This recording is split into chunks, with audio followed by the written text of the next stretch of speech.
Hello दोस्तों, नमस्कार। मैं हूं बजरंगी लाल और आप देख रहे हैं बजरंगी लाल यूपीपीसीएल यूट्यूब चैनल। इससे पहले की क्लास में हमने 5 चैप्टर कर लिए हैं रामायण बुक के। तो अगर आपने वीडियो नहीं देखे हों तो चैनल पर प्लेलिस्ट बनी हुई है रामायण बुक संपूर्ण हल। तो उसमें जाकर बाकी की जो 5 चैप्टर की वीडियो हैं वो देख सकते हैं। आज चैप्टर है 6 नंबर और चैप्टर का नाम है प्रेरित्र। प्रेरित्र। तो इसमें टोटल 57 क्वेश्चन दिए हैं इस चैप्टर में। एक ही वीडियो में हम हल करेंगे इसको। प्रेरित्र मतलब इंडक्टर। तो मुझे उम्मीद है कि आप क्लासें लगातार देख रहे होंगे और इससे आपकी तैयारी में सुधार भी आ रहा होगा। प्रैक्टिस हो रही है इससे, क्योंकि हम तैयारी के दौरान तैयारी करते रहें, पढ़ते रहें और प्रैक्टिस कर नहीं करें तो हमें पता कैसे होगा कि हमारा ज्ञान कहाँ तक है। तो चलिए शुरू करते हैं आज का अपना वीडियो। पहला प्रश्न है, अपने साथ जुड़े अपने साथ जुड़े बदलते हुए फ्लक्स के कारण प्रेरित ईएमएफ पैदा करने वाले कॉइल का गुणधर्म इनमें से क्या है। टेक्निकल हेल्पर, अगस्त 2018 में ये प्रश्न पूछा गया था। तो प्रश्न क्या है? प्रश्न है कि यदि अपने साथ जुड़े हुए बदलते हुए फ्लक्स के कारण प्रेरित ईएमएफ बल जो पैदा करता है कॉइल के, उस गुण धर्म को क्या कहते हैं? तो उसको कहते हैं प्रेरक। क्या कहते हैं? प्रेरक। विकल्प नंबर बी पहले प्रश्न का सही आंसर हो जाएगा। डिटेल लिखी हुई है कि जब एक कुंडली में से एसी धारा प्रवाहित की जाती है तो उसमें एक विरोधी विद्युत वाहक बल, जिसको हम अंग्रेजी में बैक ईएमएफ कहते हैं, उत्पन्न होता है, जो आरोपित विद्युत वाहक बल का विरोध करता है। ठीक है। कुंडली का ये गुण उसका इंडक्टेंस या प्रेरकत्व कहलाता है, अर्थात एसी परपथों का वह गुण। इंडक्टेंस की परिभाषा यहाँ से है, देखो। एसी परपथों का वह गुण जिसके कारण वह विद्युत धारा मान में होने वाले परिवर्तनों का विरोध करता है, इंडक्टेंस कहलाता है। पीछे का भी आपको याद दिला दूं। ठीक इसी प्रकार एसी परिपथों का वह गुण जिसके कारण वह विद्युत धारा नहीं, विद्युत वोल्टेज के मान में होने वाले परिवर्तनों का विरोध करे, तो वह क्या कहलाएगा? वह कहलाएगा कैपेसिटर। क्या कहलाएगा? कैपेसिटर। इंडक्टर के लिए फिर एक परिभाषा होती है, डीसी परिपथों में इंडक्शन नामक कोई प्रभाव का कोई भी अस्तित्व नहीं होता। इंडक्टर के लिए सूत्र होता है एल बराबर एन फाई बाई आई। तो देखो फाई क्या है यहाँ पे? फाई है कुंडली में से गुजरने वाला चुंबकीय फ्लक्स वेबर में, एन कुंडली की लपेट संख्या और आई कुंडली में से गुजरने वाली विद्युत धारा काय में, एम्पियर में। दूसरा प्रश्न है, भार को स्विच ऑफ करने पर स्पार्किंग होने का कारण है कि परिपथ में निम्नलिखित विद्यमान है। मतलब अगर हम किसी लोड को बंद कर रहे हैं, स्विच ऑफ कर रहे हैं, तो स्पार्किंग होगी। स्पार्किंग हो रही है, तो इससे हम क्या पता लगा लेंगे कि जो सर्किट है उसमें क्या लगा हुआ है? क्या है? उच्च धारिता, उच्च प्रतिबाधा, उच्च प्रतिरोध या फिर उच्च प्रेरक। तो इसका सही आंसर हो जाएगा उच्च प्रेरक। अगर किसी सर्किट को बंद करते समय स्पार्किंग हो रही है, इसका मतलब कि सर्किट में हाई इंडक्टेंस है। क्या है? हाई प्रेरकत्व है। 3 नंबर प्रश्न, इंडक्टेंस को दर्शाया जाता है। इंडक्टेंस को किससे दर्शाया जाता है? एन से, जेड से, आर से या सी से। और पांचवा भी विकल्प दिया है इनमें से, तो आप देख रहे होंगे कि 4 विकल्प में से किसी से दर्शाया नहीं जाता है, तो पांचवा जो विकल्प है उससे दर्शाते हैं, उसको कहते हैं एल। क्या? एल। प्रश्न नंबर 4 है, इंडक्टेंस की एसआई इकाई क्या है? सरल प्रश्न है, थोड़ी जल्दी करा देते हैं। प्रेरक इंडक्टेंस की एसआई इकाई क्या है? बताएंगे सभी लोग, कमेंट बॉक्स में भी कमेंट कर दीजिएगा। हेनरी। क्या है एसआई इकाई? हेनरी। अगला प्रश्न देखो, 6 नंबर प्रश्न, चैप्टर का नाम आ गया प्रेरक इंडक्टर। निम्नलिखित में से कौन प्रेरक की इकाई है? प्रेरक की इकाई निम्नलिखित में से कौन सी है? लो देख लो सब। तो प्रेरक की इकाई होती है वोल्ट सेकंड एम्पियर। क्या होती है? वोल्ट सेकंड प्रति एम्पियर। कैसे है ये देखेंगे। प्रेरक की इकाई वोल्ट सेकंड प्रति एम्पियर या वोल्ट प्रति कूलम या फिर वेबर प्रति एम्पियर या हेनरी। हमको ज़्यादातर हेनरी याद रहती है, बाकी ये सब याद नहीं रहती हैं, ये भी याद कर लीजिएगा। तो क्या क्या होती है? वोल्ट सेकंड प्रति एम्पियर, ठीक है, या वोल्ट प्रति कूलाम। कैसे होती है ये देखो। हम जानते हैं कि बी बराबर होता है L D I upon D T. ठीक है, तो एल यहाँ से क्या निकलेगा? बी गुणा डी टी अपॉन डी आई। तो बी की जगह पे क्या रख दिया? बी की जगह पे वोल्ट, dt की जगह पे सेकंड और एम्पियर, तो वोल्ट सेकंड प्रति एम्पियर भी इसकी एक इकाई है। ये हमने नया प्रश्न जाना। और चलिए अब चलते हैं हम अगले प्रश्न की ओर। एयर कोर इंडक्टर का इस्तेमाल किया जाता है। जो एयर कोर इंडक्टर होते हैं, जैसे संधारित्र भिन्न प्रकार के संधारित्र थे, इलेक्ट्रोलाइटिक संधारित्र, पेपर संधारित्र, माइका संधारित्र, वैसे ही ये इंडक्टर जो होते हैं ये भी कई प्रकार के होते हैं। तो छठे प्रश्न में पूछा है जो एयर कोर इंडक्टर होते हैं वो कहाँ पर प्रयोग में लिए जाते हैं। तो ये रेडियो फ्रिक्वेंसी एप्लीकेशंस जो होते हैं उनमें एयर कोर इंडक्टर प्रयोग में लिए जाते हैं। 7 नंबर प्रश्न, एक चोक का निम्नलिखित में से कौन सा गुणधर्म होना चाहिए। चोक का अब तो बहुत कम प्रयोग किया जाता है। जो पहले हमारे कमरे में रॉडें लगती थी, रॉड जिनको बोलते हैं, CFL नहीं, उनको मैं भूल रहा हूँ कौन सी रॉड बोलते थे, तो उसमें चोक लगती थी। एक चोक क्या करती थी, स्टार्टिंग में उसको हेल्प करती थी। तो उसमें कौन सा गुणधर्म होना चाहिए। तो चोक में क्या होना चाहिए था, उच्च चालकता, उच्च प्रतिरोध। देखो सब विकल्प इनमें से इन प्रश्नों में एक जैसे लगते हैं और ये प्रश्न गलत होने के चांसेस बहुत रहते हैं। तो चोक में जो गुणधर्म होने चाहिए वो याद कर लीजिएगा, उच्च चालकता होनी चाहिए और निम्न प्रतिरोध। क्या होना चाहिए, उच्च चालकता, निम्न प्रतिरोध। अगला देखो, प्रेरक इंडक्टेंस की SI इकाई हेनरी है और प्रेरक प्रतिघात इंडक्टिव रिएक्टेंस की SI इकाई क्या है। देखो मैंने बताया जब हम कैपेसिटर वाला चैप्टर कर रहे थे कि दो चीज़ें होती हैं, XC और XL। XC बराबर होता है 1/ओमेगा C, ओमेगा C मतलब 1/2πfc। ठीक इसी प्रकार XL बराबर होता है ओमेगा L मतलब 2πfl। इसका मात्रक भी ओम होता है और इसका मात्रक भी ओम होता है। तो इन्होंने यहाँ पर इसका मात्रक पूछा है कि XL का मात्रक क्या होता है, UPPCL TG2 में पूछा गया है। तो इसका विकल्प C ओम सही आंसर हो जाएगा। अब 9 नंबर प्रश्न पर चलते हैं। 9 नंबर प्रश्न है, किसी परिपथ में प्रेरक प्रदान करने के लिए निम्नलिखित में किसका प्रयोग किया जाता है। प्रेरक अगर प्रदान करना है हमको किसी परिपथ में तो हम किसका प्रयोग करेंगे इनमें से, प्रतिरोध का, चोक का, ऊष्मक का या फिर संधारित्र का। अभी बताया चोक में कुछ ऐसी संरचना होती है, देखो ऐसी, और इसको ही हम क्या कहते हैं, इंडक्टर कहते हैं। ठीक है, क्या कहते हैं, इंडक्टर। इंडक्टेंस प्रवाद मतलब किसी सर्किट को इंडक्टेंस अगर प्रोवाइड करनी है, देनी है, तो उसके लिए हम वहाँ पर क्या प्रयोग करेंगे, चोक। विकल्प नंबर 20 इस प्रश्न का सही आंसर हो गया। 10 नंबर प्रश्न, कंप्यूटर हार्ड ड्राइव में विलोपित कोडेड चक्रण स्पिलिंग डिस्क पर अभिलेखन रिकॉर्डिंग होता है। ठीक है, इसमें किस सिद्धांत का उपयोग किया जाता है। ये प्रश्न जो है वैसे ये EIM से है, इलेक्ट्रिकल इंस्ट्रूमेंट मेजरमेंट दे दिया है इस चैप्टर में, कोई बात नहीं। ठीक है, मेजरमेंट वाले चैप्टर से है। तो इसमें कौन सा सिद्धांत लगता है चक्रण स्प्रिंग और हार्ड ड्राइव विलोपित के लिए, तो इसके लिए लगता है प्रेरण का सिद्धांत। इसका आंसर बस प्रेरण है, इसी वजह से इस चैप्टर में दे दिया है। वैसे ये प्रश्न आप अच्छे से समझेंगे मेजरमेंट वाले चैप्टर में। अगला 11 नंबर प्रश्न देखते हैं, वोल्टेज के लिए धारा की परिवर्तन दर के अनुपातिक होता है क्या। इन्होंने कहा है वोल्टेज के लिए धारा की परिवर्तन दर के अनुपातिक क्या होता है, तो ये होता है प्रेरित। कैसे अनुपातिक दर के बराबर होता है, देखो वोल्टेज प्रेरित के लिए धारा परिवर्तन की दर के अनुपातिक होता है। देखो VL बराबर होता है LdI/dt। ये वाला जो है ये धारा परिवर्तन की दर के अनुपाती है, DI/dt, क्योंकि I धारा होती है और dt मतलब समय के साथ उसका अवकलन।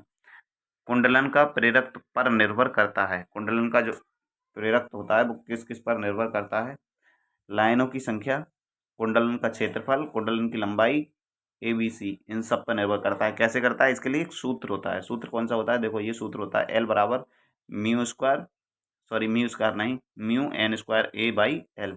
अब देखो यहाँ पर देख लो कौन कैसे किस किस पर निर्भर करता है। तो देखो इसमें A आ रहा है क्षेत्रफल, ठीक है, N लाइनों की संख्या भी आ रही है और लंबाई यहाँ पर L ये भी आ रही है। ठीक है, तो तीनों पर निर्भर करता है। एक कुंडली में 1000 बर्तन है, कितने बर्तन है, 1000। N का मान दे दिया 1000, 5 एम्पियर की धारा है। A का मान कितना दे दिया, 5 एम्पियर। A मतलब I धारा का मान, और 6 मिली वेबर का अभिवाह उत्पन्न करती है। तो कुंडली से ये कितना दे दिया, 6, जो कुंडली से संबंधित है। कुंडली का प्रेरक निकालेंगे कौन से वाले सूत्र से, Ln⁵/dt से, N⁵I से। प्रेरकत्व निकालेंगे, एन की जगह पे 1000 रखा, ठीक है, पाई की जगह पे 6 गुणा 10 की पावर -3, ठीक है, अपॉन अपॉन में कितना रखेंगे, आई का मान कितना दिया है 5, जब काटेंगे तो आंसर कितना आएगा 1.2 हेनरी। अगला देखो, स्वप्रेरित विद्युत वाहक बल है, निकटवर्ती कुंडली में धारा प्रवाह के कारण प्रेरित विद्युत वाहक बल, स्वप्रेरित जो विद्युत वाहक बल होता है उसकी परिभाषा पूछी है। स्वप्रेरित विद्युत वाहक बल क्या करता है, कुंडली में इसके प्रेरकत्व के कारण उत्पन्न होता है, मतलब कुंडली में उसी के प्रेरकत्व के कारण, उसी स्वयं की कुंडली में उत्पन्न होने वाला जो होता है वो स्वप्रेरित कहलाता है, क्या, विद्युत वाहक बल। अगला देखो, प्रश्न नंबर 15, एक प्रेरक जो लोहे के क्रोड में उत्पन्न की गई हवा का अंतराल रोकता है, एक प्रेरक जो लोहे के क्रोड में प्रदान की गई हवा का अंतराल रोकता है, क्या कहलाता है, तो ये कहलाता है कोर संतृप्ति, क्या कहलाता है, कोर संतृप्ति। अगला देखो, एक कुंडली के प्रेरकत्व की गणना करें जिसमें 0.2 एम्पियर की धारा 0.4 एम्पियर प्रति सेकंड की दर से बढ़ती है, जो 0.4 वाट का शक्ति प्रवाह दर्शाता है। सूत्र देखो, D I upon D T लग जाएगा, आई का मान दिया है 0.2 ampere, D I by D T कितना लग लेगा, दिया कितना है 0.4 एम्पियर प्रति सेकंड दिया है, पावर दे दी है 0.4 वाट। हम जानते हैं पी बराबर होता है क्या, पी बराबर होता है बी आई, जब पी बराबर बी आई होता है तो बी की जगह पे हमने क्या रख दिया, L D I by D T, P की जगह पे ये रखा मान, बाकी ये वैल्यू रखी, काटेंगे पीटेंगे, मान किसका निकालना है, एल का, तो एल बराबर कितना आएगा 5 हेनरी, कितना आएगा 5 हेनरी। अगला देखो, किसी आयरन कोर पर 60 फेरे लपेटे हुए कॉयल का इंडक्टेंस 4 मिली हेनरी है, यदि फेरों की संख्या दोगुनी हो जाए तो इंडक्टेंस का नया मान क्या होगा। फेरों की संख्या देखो, फेरों की संख्या से स्क्वायर टाइम अनुपातिक है, ठीक है, तो फेरों की संख्या जब दोगुनी कर दी तो एल का मान कितना हो जाएगा, 4 गुना हो जाएगा, कितना हो जाएगा 4 गुना, पहले कितना दिया था 4 मिली एम्पियर, पहले कितना दिया था 4 मिली एम्पियर, 4 का 4 गुना कितना होता है 16 मिली एम्पियर, तो 17 नंबर प्रश्न का आंसर डी।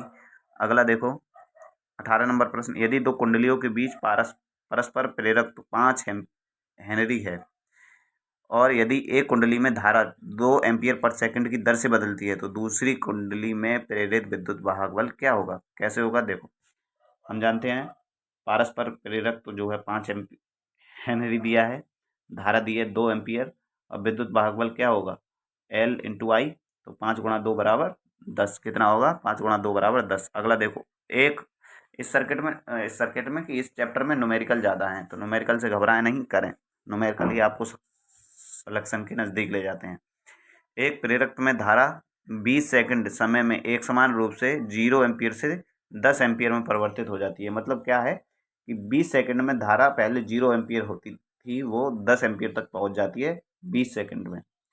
प्रेरित वोल्टता 2 वोल्ट है, प्रेरक का प्रेरकत्व कितना होगा, देखो टी बराबर 20 सेकंड इन्होंने दिया है प्रश्न में, धारा कितनी हो गई 0 एम्पियर से 10 एम्पियर, बी का मान कितना दिया है 2 वोल्ट, तो बी एल बराबर होता है, हम जानते हैं बी बराबर होता है L D I upon D T, तो एल बराबर B D I upon D T, यहाँ पर दिया है बी बराबर L D I upon D T, तो एल जब हम निकालेंगे तो ये बी के बटे में चला जाएगा, V D T upon D I हो जाएगा, समझ में आया, डी आई हो गया। अब इनकी वैल्यू रख दो, डी टी का मान कितना था 20, बी का मान 2 और डी आई का मान 10, तो 10 से जब 20 को काटेंगे तो कितना आएगा 2, 2 गुणा 2 4 हेनरी, कितना 4 हेनरी, जो विकल्प नंबर डी में दिया था 4 हेनरी इंडक्टेंस के कॉइल में 16 वोल्ट का ईएमएफ लगाया जाता है, करंट में बदलाव की दर कितनी होनी चाहिए। देखिए हम जानते हैं कि बी एल बराबर होता है L D I upon D T, एक ही तो सूत्र याद करना है, देखो उससे कितने प्रश्न हो जा रहे हैं। बी एल का मान 16 दिया है इन्होंने प्रश्न में ही, बी एल का मान 16 दिया है, एल का मान कितना है 4, तो 16 को जब 4 से भाग देंगे तो कितना आएगा 4 एम्पियर प्रति सेकंड। म्यूचुअल इंडक्टेंस को हम किस में मापते हैं, म्यूचुअल जो इंडक्टेंस होता है उसको किस में मापते हैं, हेनरी में, ओम में, वोल्ट में, एम्पियर में, फेराड में। सरल प्रश्न है आपके लिए, छोड़ते हैं, देखते हैं 21 नंबर प्रश्न का आंसर कितने लोग देते हैं, आंसर नहीं दिखाएंगे। 22 नंबर प्रश्न है, जब 2 एम्पियर, 22 नंबर प्रश्न में क्या दिया है, कि जब 2 सेकंड में -3 एम्पियर से 3 एम्पियर हो जाएगा, जब धारा 2 सेकंड में माइनस के 3 एम्पियर से 3 एम्पियर हो जाएगा तो स्वप्रेरक 2 हेनरी हो तो प्रतिघाती वोल्टता का मान कितना होगा। तो देखो धारा में परिवर्तन कितना हुआ, धारा में परिवर्तन हुआ -3 से, पहले तो 0 पे पहुंचेगी, उसके बाद 3 पे पहुंचेगी ना, तो 6 का परिवर्तन हो गया, कितने का, 6 का परिवर्तन हो गया, ये यहाँ पर दर्शाया है। ठीक है, बी एल बराबर क्या होता है, L D I upon D T. I का मान कितना दिया है, 6 हो गया। ठीक है, एल और डी टी का मान कितना दिया है, 2 2 सेकंड 2 ही तो दिए हैं। ठीक है, और एल का मान भी 2 दिया है, तो गुणा करो तो कितना आएगा, 6 वोल्ट। कितने वोल्ट, 6 वोल्ट। अगला प्रश्न देखो, परिपथ में दिए गए प्रेरित के लिए समय अनुच्छेद बराबर बी बी बी टी बराबर L D I upon D T. इसका रेखीय फ्रेजर निरूपण क्या होगा, इसका रेखीय फ्रेजर निरूपण पूछ रहे हैं। तो देखो इसका जो रेखीय समीकरण बनेगा वो बनेगा बी बराबर जे ओमेगा एल आई, बी बराबर जे ओमेगा एल आई। अगला प्रश्न देखिए 23 के बाद 24 नंबर, एक शुद्ध प्रेरक परिपथ में यदि सप्लाई आवृत्ति में 1/4 की कमी कर दी जाए, एक शुद्ध प्रेरक परिपथ में यदि सप्लाई आवृत्ति में 1/4 कमी कर दी जाए तो विद्युत धारा कितनी हो जाएगी। हम जानते हैं, मैंने स्टार्टिंग में बताया था कि एक्सएल बराबर होता है ओमेगा एल, कितना, ओमेगा एल। तो देखो एल को अब कितना कर दिया, L/4। जब L/4 कर दिया तो धारा का मान कितना हो जाएगा, धारा का मान 4I हो जाएगा। कितना हो जाएगा, पहले की अपेक्षा 4I। अगला देखो, अन्योन्य प्रेरण किसका बुनियादी प्रचालन सिद्धांत है, अन्योन्य प्रेरण किसका बुनियादी प्रचालन सिद्धांत है, transformer, motor, generator, rectifier. Rectifier का नहीं है, बाकी इन तीनों का है। ट्रांसफार्मर भी अन्योन्य प्रेरण के सिद्धांत प्रकार ये करता है, मोटर और जनरेटर, ये सभी। 26 नंबर प्रश्न देखें, 26 नंबर, यदि दो कॉइलों के स्वप्रेरक का मान क्रमशः 4 मिली एम्पियर 9 मिली एम्पियर है, यदि युग्मन गुणांक 0.5 है तो दोनों कुंडलियों के बीच अन्योन्य प्रेरकत्व ज्ञात कीजिए। इसके लिए एक सूत्र होता है एम, एम अन्योन्य प्रेरण है यहाँ पर। इसके लिए सूत्र होता है के अंडर रूट के अंदर L1 into L2। L1 L2 के मान ये दिए हैं, कैसे निकालेंगे, देखो 0.5, L1 L2 के मान कितना आया, 0.5 के रूट में 36, 36 का रूट होता है 6, हम जानते हैं। 0.5 की जब 6 से गुणा करेंगे तो कितना आएगा, 3 मिली हेनरी। अगला देखो, यदि स्वप्रेरक युक्त दो कुंडलियां क्रमशः L1 और L2 परस्पर युग्मित हैं तो अन्योन्य प्रेरक का अधिकतम मान क्या होगा, अन्योन्य प्रेरण का जो अधिकतम मान क्या होगा वो होगा L1 इंटू L2, दोनों काय में है, रूट में। अगला देखिए 28 नंबर प्रश्न, विशुद्ध रूप से प्रेरण परपथ में आवृत्ति का मान जितना अधिक होगा प्रेरकत्व प्रतिघात उतना ही अधिक होगा, क्योंकि एक्सएल डायरेक्टली समानुपाती होता है 2 पाई FL, FL समानुपाती होता है, F का मान जितना अधिक होगा एक्सएल का मान उतना ही अधिक होगा। ठीक है, तो विकल्प नंबर ए इस प्रश्न का सही आंसर होगा। अगला प्रश्न देखिए, प्रेरक प्रतिघात एक्सएल के लिए सूत्र द्वारा दर्शाया जाता है। अभी तो बताया मैंने, एक्सएल का सूत्र क्या होता है, एक्सएल बराबर होता है 2 पाई FL। विकल्प नंबर बी में दिया है। ठीक है, ये कंफ्यूज करेगा आपको, अगर सही से याद नहीं करेंगे तो कभी लगेगा कि ये वाला सही है क्या, ये वाला सही है, लेकिन नहीं। एक्सएल, एक्सएल के लिए याद कर लीजिएगा 2 पाई FL और XC के लिए 1/2 पाई FC। ठीक है, अगला प्रश्न देखो, आवृत्ति के अनुपातिक है। आवृत्ति किसके अनुपातिक है, तो आवृत्ति इंडक्टिव रिएक्टेंस के अनुपातिक है। फिर वही वाला सूत्र लगेगा, एक्सएल बराबर 2 पाई FL। ठीक है, प्रश्न हो गए 30। अगला प्रश्न देखिए, अगला प्रश्न है, प्रेरक लोड के आर पार अनुप्रयुक्त AC वोल्टता की आवृत्ति बढ़ाने पर प्रेरक प्रतिघात के मान पर क्या प्रभाव पड़ता है, बताया नहीं। जब समानुपाती है तो रैखिक रूप से बढ़ेगा, क्या होगा, रैखिक रूप से बढ़ेगा। अगला प्रश्न देखिए, निम्न इनमें से कौन सा डिवाइस चुंबकीय फील्ड के रूप में ऊर्जा संग्रहित करता है, चुंबकीय फील्ड के रूप में कौन संग्रहित करता है, इंडक्टर। क्या करता है, इंडक्टर चुंबकीय फील्ड के रूप में विद्युत ऊर्जा को संचित करता है। और इंडक्टर में विद्युत ऊर्जा संचित करने का सूत्र होता है ½ Li², ½ Li²। कमेंट बॉक्स में कमेंट करके बताइए कि संधारित्र में ऊर्जा संरक्षित करने का सूत्र क्या होता है। देखते हैं कितने लोग बताते हैं।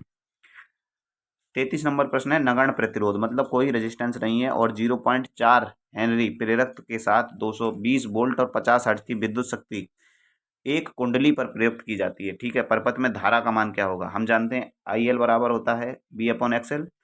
तो आई एल का मान कितना दिया है इन्होंने? आई एल का कोई मान दिया है? देखते हैं। आई एल का कोई मान नहीं दिया, एक्सएल का मान दे दिया है। एक्सएल का मान हमको निकालना है 2 पाई एफ एल से। देखो एफ दे दिया है फ्रिक्वेंसी 50 हर्ट्ज और एल का मान है 1। तो 2 की जगह 2 रखा, पाई की जगह 3.14 जो पाई का मान होता है, एफ की जगह 50 एफ का मान दिया है इन्होंने, और एल की जगह एल का मान ये भी इन्होंने दिया है। तो ये कितना आया एक्सएल निकल के 1.2 सॉरी 125.6 ओम। तो अब आई एल निकाल लेंगे, बी की जगह 220 दिया है, एक्सएल का मान हमने निकाल ही लिया। जब करेंगे भाग तो कितना प्राप्त होगा? 1.7516। अगला है 230 वोल्ट के प्रभावी मान वाला 60 हर्ट्ज वोल्टेज 0.265 हर्ट्ज की प्रेरक पर आरोपित किया गया है, प्रेरक प्रतिघात का मान ज्ञात कीजिए। फिर एक्सएल का मान ज्ञात करवा रहे हैं। यहाँ पर देखो विभव का मान दे दिया 230 वोल्ट, प्रश्न में ही दिया है विभव का मान 230 वोल्ट ये है। आवृत्ति यहाँ पर सब प्रश्नों में आवृत्ति नहीं दी गई हो तो 50 हर्ट्ज लगाएंगे, लेकिन अगर दी गई हो तो फिर प्रश्न में देख कर लगाएंगे कि 50 हर्ट्ज दिए या 60। तो इसमें 60 हर्ट्ज दिया, आवृत्ति का मान 60 हर्ट्ज। इंडक्टेंस का मान 0.265 दिया है। अब हम जानते हैं ओमेगा एल बराबर होता है 2 पाई एफ एल। तो एक्सएल का मान हमको निकालना है। एक्सएल मान निकालेंगे तो क्या होगा? देखो 2 पाई की जगह पाई का मान और एफ की जगह एफ का मान और एल का मान रख दिया। अब सबकी जब मल्टीप्लाई करेंगे तो कितना आएगा? 99.94, जो लगभग 100 ओम के नज़दीक है। अगला प्रश्न देख लो। एक कुंडली के प्रेरक को दोगुना कर दिया जाता है तथा जैविक्रिय सप्लाई वोल्टता की आवृत्ति को आधा कर दिया जाता है तो प्रेरक प्रतिघात में क्या घटित होगा? क्या करा? वोल्टेज तो दोगुनी कर दी इन्होंने। क्या किया? धारा को दोगुना कर दिया और आवृत्ति को क्या कर दिया? आधा। देखो हम जानते हैं एक्सएल बराबर होता है 2 पाई एफ एल। तो देखो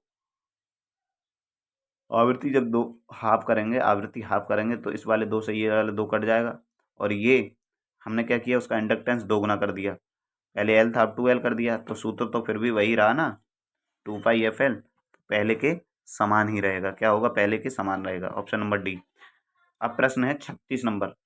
एक हेनरी प्रेरक जो +100 वोल्ट डीसी से जुड़ा है उसके प्रेरकीय प्रतिघात इंडक्टिव रिएक्टेंस का मान क्या होगा?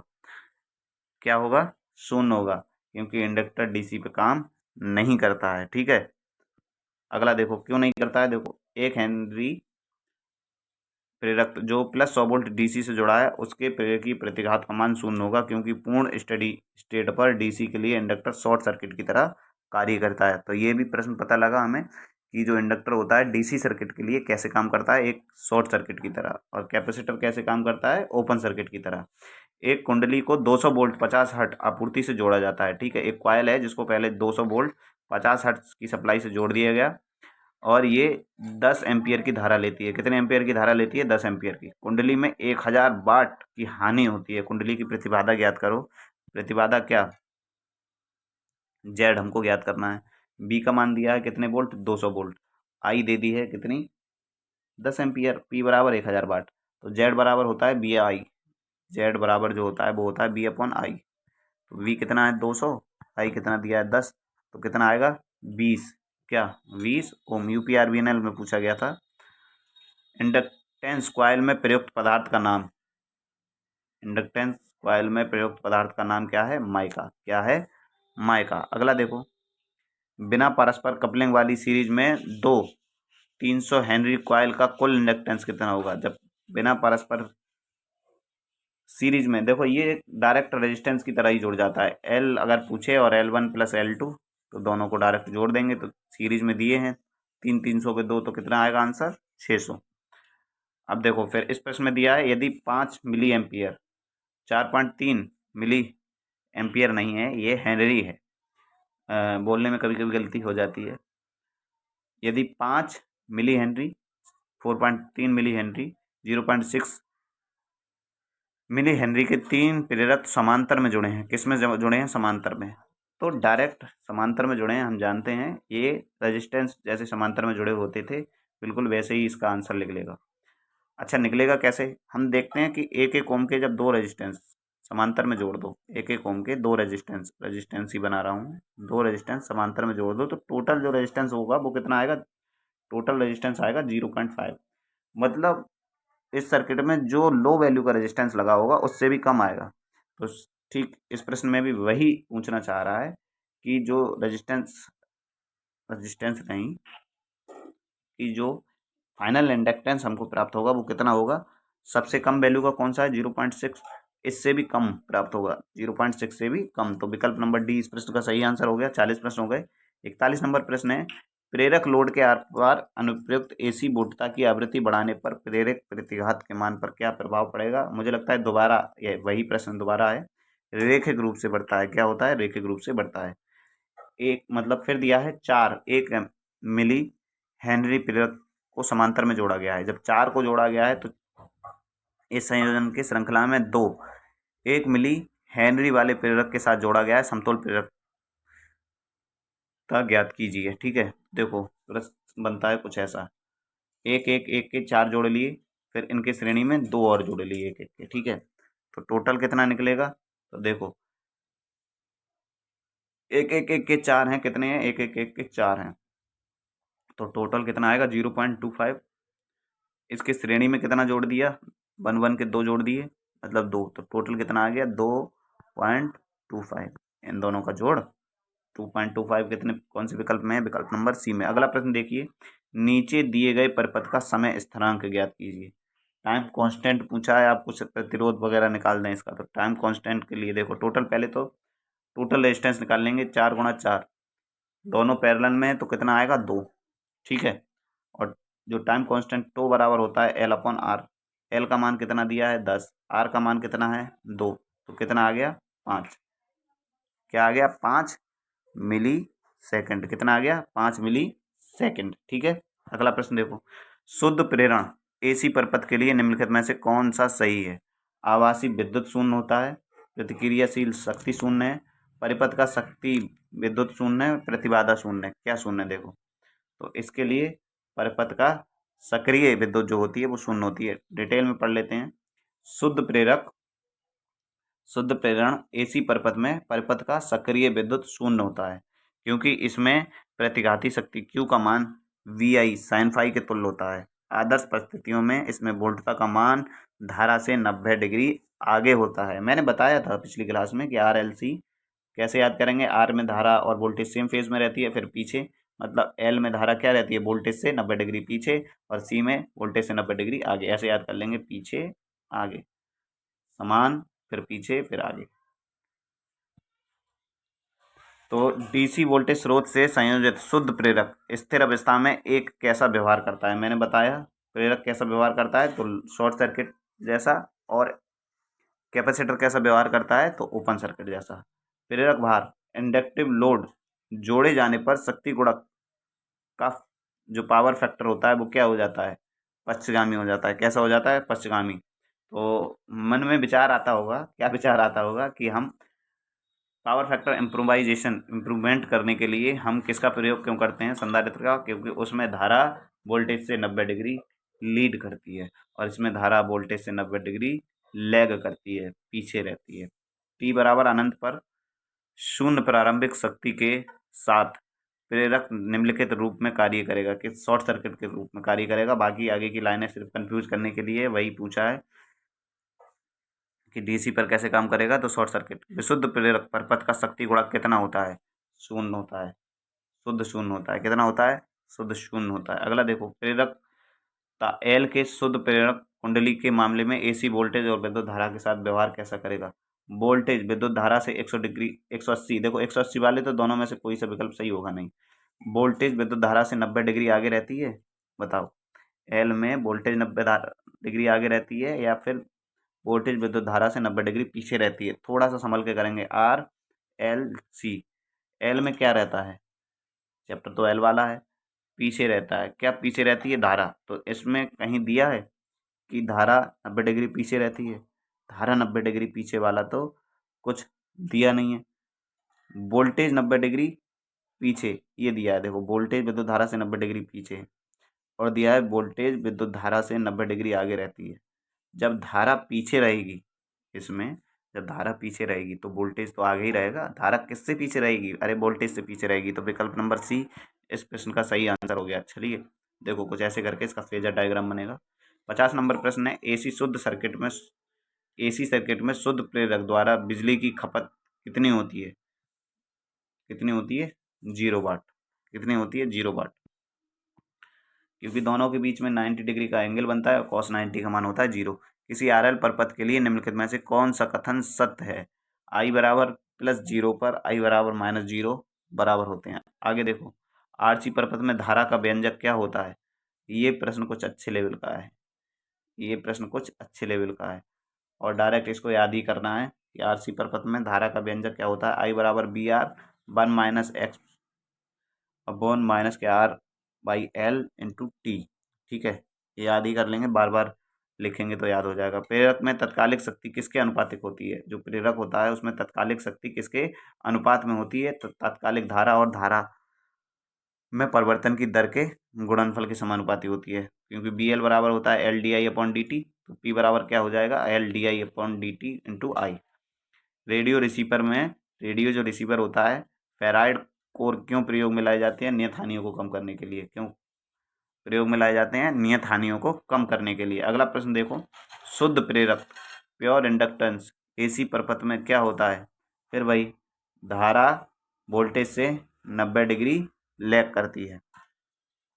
10 ओम के प्रतिरोध और 0.5 हेनरी के प्रेरक वाली एक प्रेरक कुंडली 240 वोल्ट 40 चक्र एसी मेन से जुड़ी है। यदि कुंडली द्वारा कर्षित धारा 13 एम्पियर है तो कुंडली के द्वारा खपत कितनी की जाएगी? बाकी सारी चीजें दी हैं फर्जी में। शक्ति हमसे पूछिए तो हम जानते हैं P बराबर होता है I²R। ठीक है, I का मान कितना दिया है? 13 और R का मान कितना दिया है? 10। तो 13 के स्क्वायर की जब 10 से गुणा करेंगे तो कितना आएगा? 1690। अंतिम प्रश्न आज की क्लास का, अंतिम प्रश्न है आज की क्लास का। नीचे दिए गए सर्किट में पहचानिए क्या है? तो हम जानते हैं जब कोई सिंबल ऐसे ही हो डायरेक्ट तो वो उसी का सिंबल होता है। मतलब ये वाला सिंबल जो मैंने यहाँ दर्शाया ये है प्रेरक का सिंबल, लेकिन इसमें तीर ऐसे करके बनाते हैं जो हम बचपन में बनाते होंगे, दिल के बीच में से ऐसे टीटा। ठीक है, तो बस वैसे ही अगर ऐसे बना दें तो ये हो जाता है परिवर्ती प्रेरक। ठीक है, और डायरेक्ट कैपेसिटर का होगा तो ये होगा, और इसमें दिल ये वाला तीर बना दिया तो ये परिवर्ती कैपेसिटर हो जाएगा। इसी प्रकार प्रतिरोध का होता है ये ऐसे। ठीक है, और इसमें से अगर ये तीर बनाते हैं ये परिवर्ती प्रतिरोध का हो जाएगा। यहाँ पर इंडक्टर का दिया गया था ऐसे, दूसरा कलर ले लेते हैं इंडक्टर का, ऐसे करके ये वाला, और इसके बीच में से हमने निकाल दिया ये वाला तीर, तो ये हो गया परिवर्ती प्रेरक या प्रेरित। 5 मिली एम्पियर के स्वप्रेरक और 10 एम्पियर की धारा वहन करने वाले चुंबकीय क्षेत्र में कॉइल में जो ऊर्जा संग्रहित की जाएगी वो कितनी होगी? ये होती है ½ Li²। शुरुआत में बताया था ½ Li²। L का मान कितना दिया है? 5 गुणा I का मान कितना दिया है? 10। 10 का स्क्वायर, 10 दूनी 10 दाई 100, 100 इंटू 50 कितना आएगा? कितना आएगा? 0.25। कैसे आएगा देखो, L का मान कितना दिया है? 5। ठीक है, I का मान दिया है इन्होंने 10, तो हाफ इंटू L की जगह पे हम क्या रखेंगे? L की जगह पे रखेंगे 5 गुणा 10⁻³ अरे मिली हेनरी में थोड़ी ज्ञात करना है, हेनरी में ज्ञात करेंगे। तो हेनरी, मिली हेनरी को जब हेनरी में बदलेंगे तो किससे गुणा करेंगे? 10⁻³ से। ठीक है, अब I का मान कितना है? 10। ठीक, 2 से 10 को काटेंगे तो कितना आएगा? 5। 5 की गुणा 5 से करेंगे तो कितना आएगा? 25। 10⁻³ नीचे भेज दो, मतलब 3 संख्याओं के बाद 0 लगाना है ऊपर, तो 3 संख्या ये हो गई। तो आंसर कितना आ गया? 0.25। 0.025। 0.025 आंसर कौन सा है? विकल्प नंबर बी। ठीक है, विकल्प नंबर बी। दोबारा से देखें, थोड़ा सा गलत हुआ है मुझसे। ठीक है, देखो यहाँ पर 1/2 Li² दिया है। अंतिम प्रश्न है ये, हम जानते हैं अंतिम प्रश्न है। 1/2, 1/2 मान रखा। L का मान कितना दिया है? 5 गुणा 10 की पावर -3 और आई स्क्वायर का मान कितना दे दिया है 10 गुणा 10। हम ये भूल रहे थे पहले। आई स्क्वायर का मान 10, आई का मान 10 दिया है तो आई स्क्वायर का मान 10 गुणा 10 हो गया। अब देखो 2 से काटो 10 को 5 बार। अब देखो 10 पंजे 50 और 50 पंजे 250, 250 आ गया और नीचे, ठीक है। अब 3 के बाद पॉइंट लगाना है, 1 2 3, 3 जीरो हैं तो 3 के बाद 0 5 और 2, इन 3 संख्या हो गई। इनके बाद पॉइंट लगाएंगे तो कितना आएगा 0.025, 0.025। तो आज की क्लास में इतने ही प्रश्न थे। मिलते रहेंगे इसी प्रकार की और क्लासों में, तब तक के लिए बने रहिए चैनल के साथ। जय हिंद, जय भारत।